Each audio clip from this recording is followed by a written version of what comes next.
We are here with Nora Patrich. We are in Buenos Aires, actually in the area called Bellavista, and she's a very well-known painter, muralist, and not only that, a very interesting woman who often depicts women in her paintings, and she also has a very interesting life experience, as she had been in exile for about 30 years before she returned to her country, Argentina. Now I would like to ask Nora about, what's the role of women in this 21st century, and why are women so prominent in her work?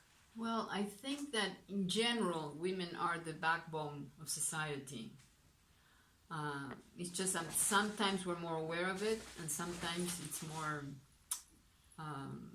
we're not so conscientious of it. Sometimes, usually men go away either because of their farming, because they have to find work, or elsewhere, whatever the situation. But women are always there with their kids, raising them. I'm not going to say there's exception to the rules. Of course there is. There's always exceptions to every rule, right? But usually that's what happens. So I think that it is women that hold society together.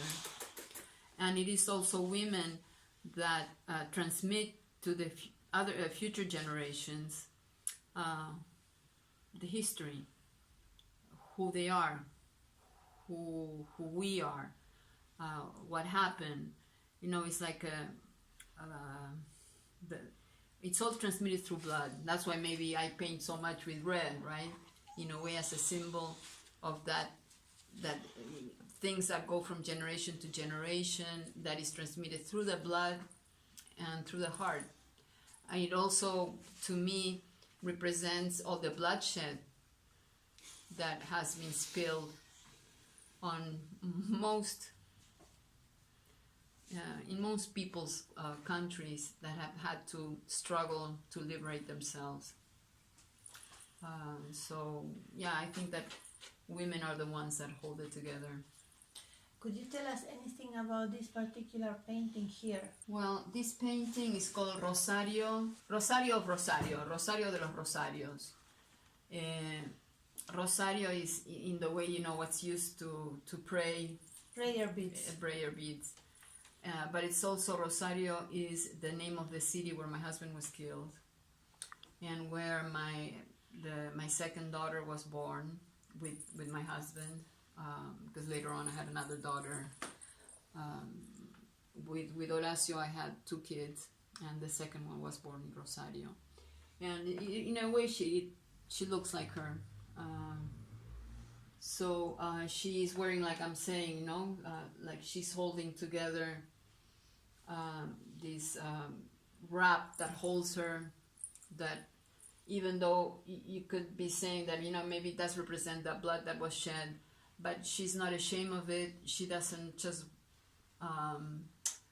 hate it or doesn't want to have anything to do with it. She still holds on to it because that's what the struggle was about, and she's still proud of it. She doesn't want to deny it. It's also a very happy red in a way, because it's actually closer to an orange. Yeah. Brighter. Brighter than just red. And how do you see your life as far as having been, living in different countries, and has this enriched your life? Has it made it full of nostalgia, or what is it like? I think it's both things. Of course, it's enriched my life. It enriched my work.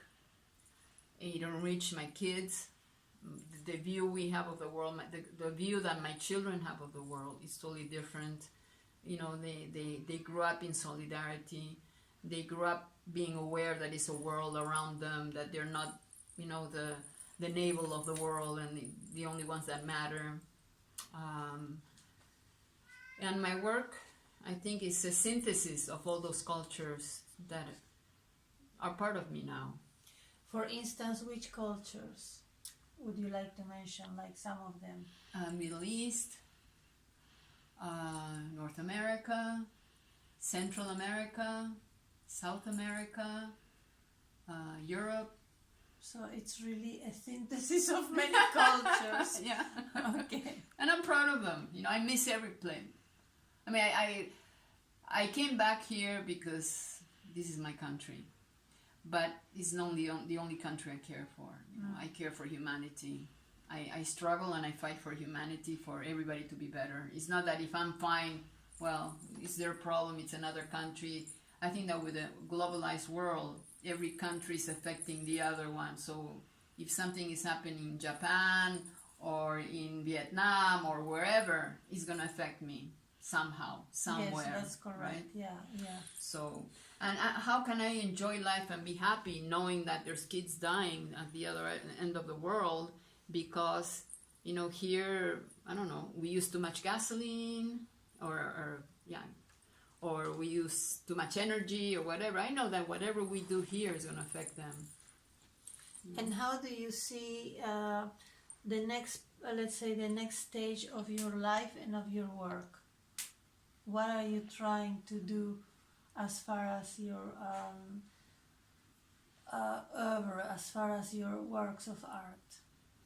I don't know if I have an objective. I just tell a story. I tell what I see that's happening. I tell what my hopes are, what my wishes are.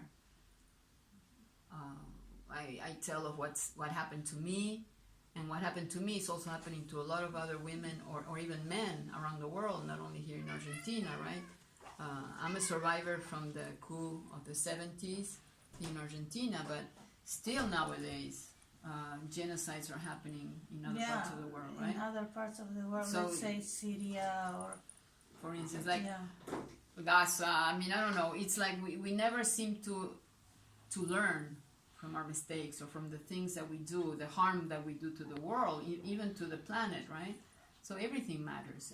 I care and I worry. So most of my paintings, even though they're very subtle, that's what they talk about. Okay, so thank you very much, thank you. Nora.